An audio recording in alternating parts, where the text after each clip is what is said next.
இந்த மூதாதையர் பட்டியலை 3 காலகட்டங்களாக பிரிக்கிறார்கள். ஆபிரகாம் முதல் தாவீது வரை முதல் காலகட்டம்.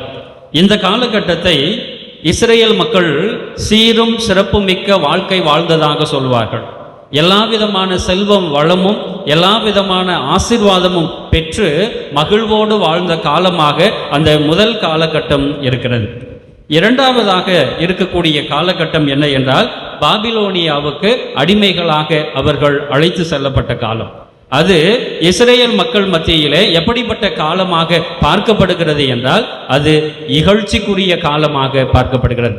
ஏனென்றால் தங்களுடைய உடைமைகளை இழந்து விட்டார்கள், தங்களுடைய உரிமைகளை இழந்து விட்டார்கள், தங்களுடைய தேசத்தை தங்களுடைய பிறந்த நாட்டை விட்டுவிட்டு வந்ததனால் எல்லாவற்றையுமே இழந்துவிட்டு இன்னொரு தேசத்திலே அடிமைகளாக இருப்பதனால் அந்த காலத்தை இகழ்ச்சிக்குரிய காலமாக பார்க்கிறார்கள். மூன்றாவது காலகட்டம் என்ன என்றால், இயேசு இந்த உலக மக்கள் மத்தியிலே, குறிப்பாக யூதர்கள் மத்தியிலே தோன்றி மீட்பினை கொடுத்த காலம். நம்முடைய வாழ்க்கையை கூட, மனிதனுடைய ஆன்மாவை கூட 3 நிலைகளிலே பிரிக்கலாம் என்று விவிலிய அறிஞர்கள் சொல்லுகிறார்கள். எப்படி இஸ்ரேல் மக்கள் சீரும் சிறப்புடனும் தொடக்க காலத்திலே இருந்தார்களோ, அதே போல இந்த காலகட்டத்திலே நம்முடைய ஆன்மா எப்படிப்பட்டதாக இருந்திருக்க வேண்டும் என்றால், கடவுளின் சாயலாக படைக்கப்பட்டிருக்கிறோம். கடவுளின் உருவிலே நாம் அனைவருமே படைக்கப்பட்டிருக்கிறோம். நாம் அனைவருமே உயர்ந்த நிலையில் இருந்திருக்க வேண்டும். நாம் அனைவருமே உன்னதமான நிலையில் இருந்திருக்க வேண்டும்.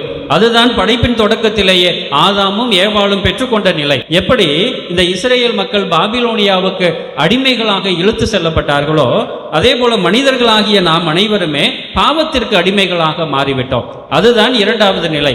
பாவத்திற்கு அடிமைகளாக நாம் மாறிவிட்டதனால், கடவுளினுடைய கட்டளைகளை மறந்து விட்டதனால், கடவுளினுடைய கோட்பாடுகளின்படி நம்முடைய வாழ்க்கையை அமைத்து கொள்ளாததனால் நாம் படுகுழியில் விழுந்த நிலைதான் இரண்டாவது நிலை. இந்த பாவக்குழியில் விழுந்து கிடக்கக்கூடிய நாம் எழுந்து மீண்டுமாக கிறிஸ்துவை சந்தித்து கிறிஸ்துவோடு இணைந்த வாழ்க்கையை வாழ வேண்டும். அதுதான் மூன்றாவது நிலை என்று சொல்லப்படுகிறது. அப்படி இந்த மூன்றாவது நிலையை கிறிஸ்தவர்களாக இருக்கக்கூடிய நாம் அனைவருமே அனுபவிக்க வேண்டும் என்றால், அதற்கு கிறிஸ்துவை நாம் ஏற்றுக்கொள்ள வேண்டும், கிறிஸ்துவை நம்ப வேண்டும். ஏனென்றால் இந்த கிறிஸ்து தான் முழுமையான விடுதலையை மக்களாகிய நம் எல்லோருக்குமே கொடுக்கக்கூடியவராக இருக்கிறார் என்பதனை நமக்கு தெள்ள தெளிவாக இன்றைய நற்செய்தி வாசகம் எடுத்து காட்டுகிறது.